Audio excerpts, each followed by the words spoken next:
Una parte importante de nuestra salud depende de lo que comemos. De ahí que tengamos perfectamente interiorizada esa frase que asegura que somos lo que comemos. Pero no solo es importante elegir los alimentos adecuados para seguir una dieta saludable, que aporte los nutrientes que nuestro cuerpo necesita. Es fundamental que lo que nos llevamos a la boca cumpla una serie de requisitos en materia de calidad y seguridad que haga que su consumo sea totalmente seguro. Los alimentos deben cumplir una serie de requisitos importantes, como por ejemplo que sean apetitosos, saludables y seguros. Aquí entra en juego un concepto difuso pero muy importante a la hora de valorar esta cuestión. Se trata del concepto de calidad. La profesora del Departamento de Ciencias Analíticas de la UNED, Alejandrina Gallego, nos explica en qué consiste ese concepto. Los alimentos deben cubrir las necesidades nutricionales, es decir, deben nutrirnos, pero tienen que ser apetitosos, por supuesto, saludables y seguros. Es decir, tanto la inocuidad como la seguridad de los alimentos debe estar siempre, en todo momento, garantizada. La Organización Internacional para la Seguridad Alimentaria nos da una definición un poco engorrosa que dice que la calidad es la capacidad de un producto o servicio de satisfacer las necesidades declaradas o implícitas del consumidor a saber de sus características o de sus propiedades. Bueno, esto evidentemente es un concepto muy amplio, pero en realidad la calidad de un alimento está caracterizada por una serie de atributos. Lo primero que nos viene a la mente es las calidades sensoriales, organolépticas, el sabor, la textura, pero debemos ser conscientes de que también asociamos a calidad a unos nuevos atributos. Son atributos de calidad que sean productos dietéticos, que sean productos ecológicos, que sean productos con precio justo, que esos productos respeten el bienestar animal. Todos estos nuevos atributos contribuyen a la calidad. Y luego también tenemos que tener en cuenta cuando hablamos de calidad de que hay de diferente percepción de la calidad, que están ligadas muy directamente con el consumidor. Hay consumidores que la calidad le da el área geográfica. Una pasta, si es italiana, ya es mejor, o por lo menos presuponemos que es mejor. Luego el grupo social o el grupo religioso incluso también da un atributo de calidad. Y con todo esto, envuelto en las nuevas técnicas comerciales y de mercado y cierta publicidad engañosa, dan otros nuevos atributos que están generando y modificando ese concepto de calidad que inicialmente únicamente asociábamos a esas calidades sensoriales, organolépticas, etcétera.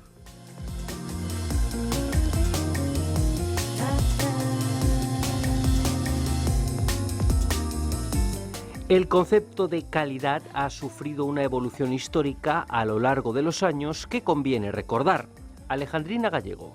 Al principio del siglo, la calidad se basaba en comprobar que el producto seguía unos estándares y esa calidad se comprobaba solamente al final del proceso productivo. Es decir, tú hacías un queso y en el último paso probabas el queso y ese era el control de calidad. En los años 30 ese modelo cambió. La producción era muy elevada, ya no estábamos hablando de producciones artesanales. Evidentemente la calidad se medía con una serie de estándares, pero el control no se podía realizar en todos los productos. Entonces se hacía un control estadístico. Determinados lotes se hacía un control de calidad y se veía si se cumplían los estándares prefijados. En la actualidad aseguramos y garantizamos, hablamos de asegurar y de garantizar la calidad. Ya se planifica dónde se van a hacer los controles, se planifica, por supuesto, dónde se van a hacer los ensayos y se va a mirar tanto los proveedores de las materias primas, los productos finales, pero cada paso del procesado del alimento. Y empezamos a hablar ya no de control de la calidad, sino de gestión de la calidad.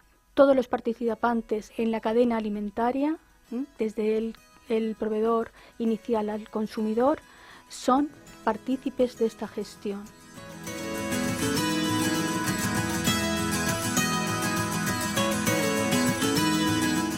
Pero los alimentos experimentan una serie de cambios químicos durante los procesos de origen, procesado y almacenado. Esto puede hacer que estén presentes sustancias indeseables o tóxicas para nuestra salud. La profesora del Departamento de Ciencias Analíticas, Rosa Garcinuño, nos habla de los tipos de contaminación que pueden afectar a los alimentos. Cuando hablamos de la contaminación de un alimento, nos estamos refiriendo a la modificación que sufre este alimento por la presencia de gérmenes o alimentos extraños, como pueden ser metales o productos tóxicos, entre otros, que en definitiva suponen un riesgo para la salud del consumidor. La contaminación puede ser de muy diversos tipos, puede ser física, química o biológica. Si nos referimos a la contaminación física, nos estamos refiriendo a que exista en el alimento la presencia de cualquier material o cualquier elemento que normalmente no se encontraría en este alimento, como puede ser, por ejemplo, un alfiler, un pelo, por ejemplo, ¿no? Si nos referimos a la contaminación química, aquí estaríamos hablando de la presencia de sustancias químicas, y muchas de ellas tóxicas, la mayoría, en los alimentos.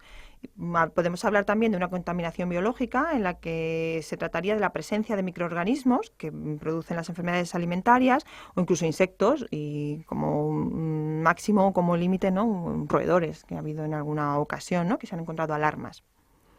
Esta contaminación de los alimentos puede encontrarse tanto en el almacenamiento de los alimentos, mientras se están procesando, mientras se están distribuyendo y por supuesto, en su transporte, ¿no? Algunos ejemplos pueden ser con respecto al origen, por ejemplo, ¿qué nos podemos encontrar? Pues metales, compuestos orgánicos persistentes, dioxinas, furanos, todos aquellos contaminantes que existen en el ambiente. También nos podemos encontrar contaminantes agrícolas, pues procedentes de los plaguicidas que se echan cuando el alimento, por ejemplo, las verduras, ¿no?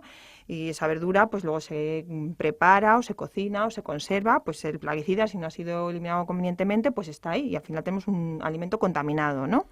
También el alimento puede estar contaminado con productos ganaderos. ¿Qué productos se le adiciona al ganado? Pues se está adicionando un antibiótico, por ejemplo, a veces con carácter preventivo o otras con carácter profiláctico. Si el antibiótico no ha sido eliminado correctamente por el animal en cuestión, pues al final nos llega el alimento que ha pasado a través de la cadena y nos llega al consumidor contaminado con estos productos ganaderos.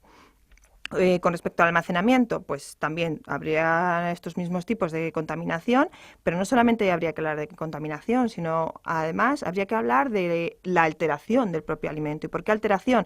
Pues porque el alimento puede venir alterado por otras condiciones, como pueden ser la luz, la ausencia o presencia de oxígeno. No estaría realmente una contaminación, pero sí una adulteración. El caso es que la seguridad y la calidad de ese alimento ya estaría variando.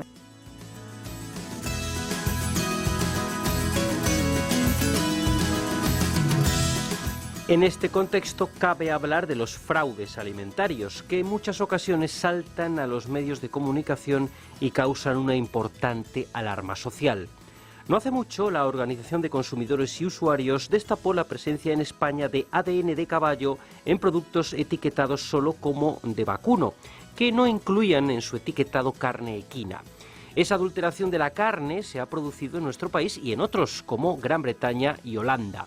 Además, un reciente estudio estadounidense identificaba los 7 productos que más posibilidades tienen de ser objeto de fraude alimentario: el aceite de oliva, la leche, la miel, el azafrán, el zumo de naranja, el café y el zumo de manzana.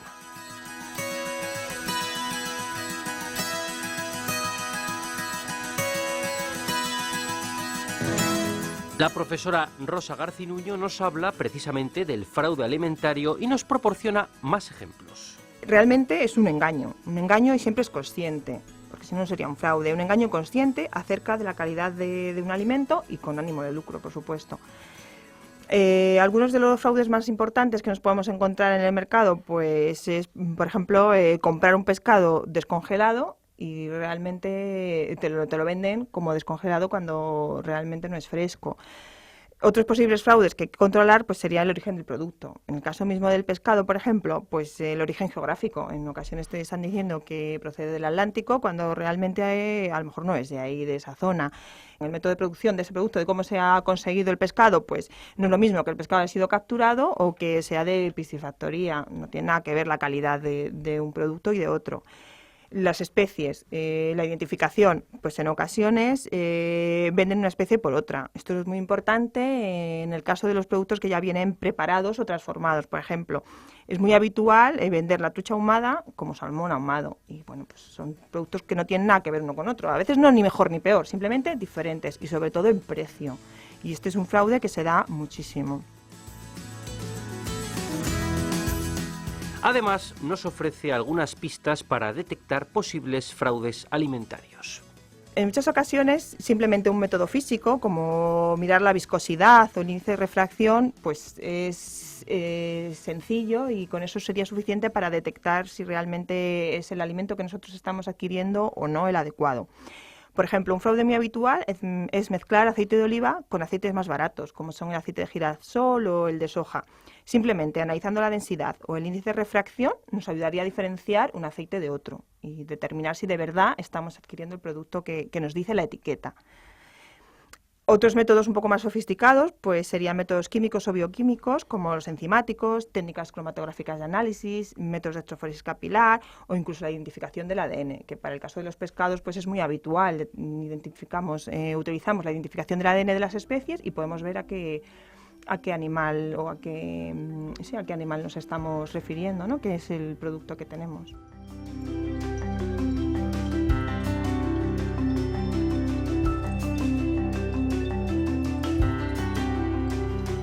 En Europa, la industria alimentaria está sometida a niveles de control cada vez más exigentes. De hecho, Europa posee el mayor estándar de seguridad alimentaria del mundo, aunque, como recordábamos antes, escándalos como el de la carne de caballo han puesto de manifiesto la necesidad de mejorar.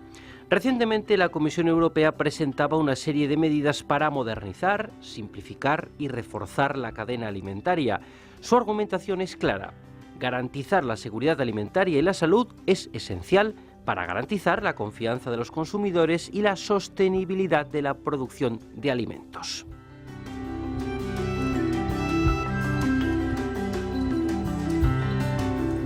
Un punto que a veces suscita controversias es el de los aditivos alimentarios. Esas sustancias que se añaden a los alimentos para mejorar sus características y que nos define la catedrática del Departamento de Ciencias Analíticas, Pilar Fernández. Un aditivo es realmente una sustancia o una mezcla de sustancias diferentes al alimento y que son añadidas de forma intencionada. Se pueden añadir en el momento de la producción, en el almacenamiento o en el empaquetado incluso. Y no tienen ningún interés en cambiar el valor nutritivo, sino que las finalidades son otras. Se le añade o bien para modificar las características organolépticas, de color, sabor, olor, etcétera, o bien para conservarlos durante más tiempo, evitando la pérdida de propiedades nutritivas del mismo, o para estabilizar un aspecto determinado, un carácter físico, como por ejemplo la textura, el espesor que pueda tener, o incluso para modificar un pH para diversos usos que se tienen.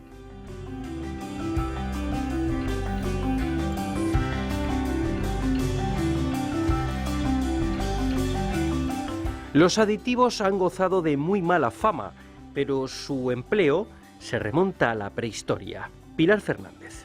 Realmente los aditivos sí que es cierto que tienen mala prensa. O sea, han gozado durante muchos años de mucha mala fama, simplemente porque son sustancias químicas. Entonces la palabra química hay veces que, bueno, al consumidor le llega con mucha desconfianza. Eso es lo que puede ocurrir. Sin embargo, hay que tener en cuenta que el empleo de aditivos en los alimentos viene utilizándose desde años remotos. O sea, especialmente los conservantes, por ejemplo, como la sal, el vinagre, el aceite. Por ejemplo, existen datos que prueban que el uso de la sal, el vinagre, incluso los ahumados de los alimentos viene desde tiempos prehistóricos. Es decir, que no será tan malo cuando desde hace tantos años se viene utilizando, ¿no? Sí que es posible que haya efectos adversos en los aditivos, como por ejemplo se puede deber a la dosis que se añada. O sea, ya sabemos que una sustancia no es tóxica o sí que lo es en función de la dosis en la cual se está añadiendo. O sea que eso es un tema importante.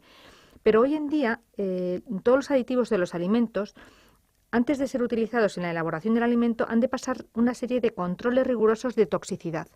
Por ejemplo, los aditivos en los alimentos autorizados en los países de la Unión Europea se presentan mediante lo que denominamos un número y un código, el código E, que lo habremos visto la mayoría de nosotros cuando vamos a buscar un producto, le damos la vuelta a ese producto que viene envasado y ahí nos viene no sé cuántos, no sé qué, con un número detrás. Bueno, pues este código está formado por esta letra E, que significa Europa, y un número de 3 o 4 cifras, que ya indica un poco qué tipo de aditivos, si es un conservante, colorante, edulcorante, espesante, etcétera, etcétera, etcétera. Bueno, pues siempre que veamos este E con el número detrás, podemos estar tranquilos porque está claro que ha pasado por una serie de controles de la Unión Europea que nos garantizan que ese producto es inocuo y que va en una dosis, en una cantidad adecuada. O sea que hay que quitarle un poquitito esa mala fama que tiene. Tiene una leyenda negra desde hace muchos años, un poco como tú me comentabas, pero también es cierto que el empleo de estos aditivos es fundamental.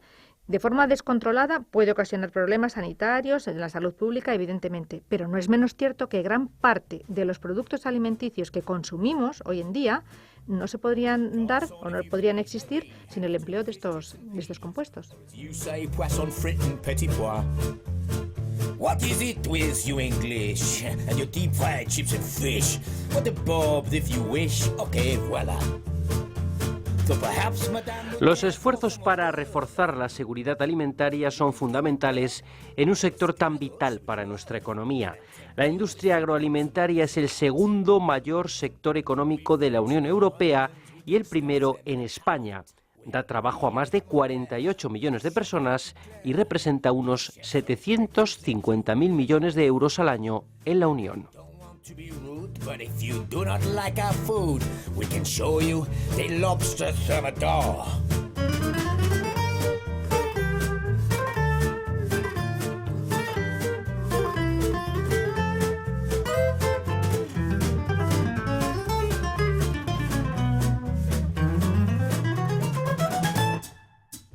Skilly-o-do-ba-de, leave-it-at-do-de, skilly-dat-bat-billy-bat-bat-bat, skilly-do-bo. Uba-dat-ba-da, skilly-dat-bat-do, skilly-dat-bat-billy-bat-bat-dee-dee-dee. Dooby-dooby-wap-wap-bop-dilly-bo-da-bo. Skilly-bat, skilly-bo, skilly-bat, skilly-da-da-bo-ba-ba-da-ba-da-bo. Eep-ba-ba, eep-da-ba-da-ba-do-da. Skilly-ba-ba-bo-da-ba-billy-bop, skilly-ba-bo-dilly-da-da-da-bo.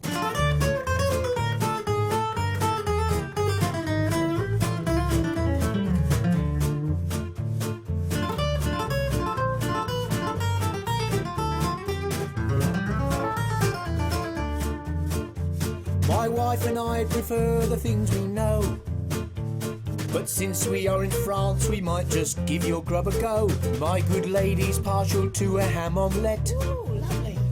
As for myself, I'll have a cheese baguette. Sac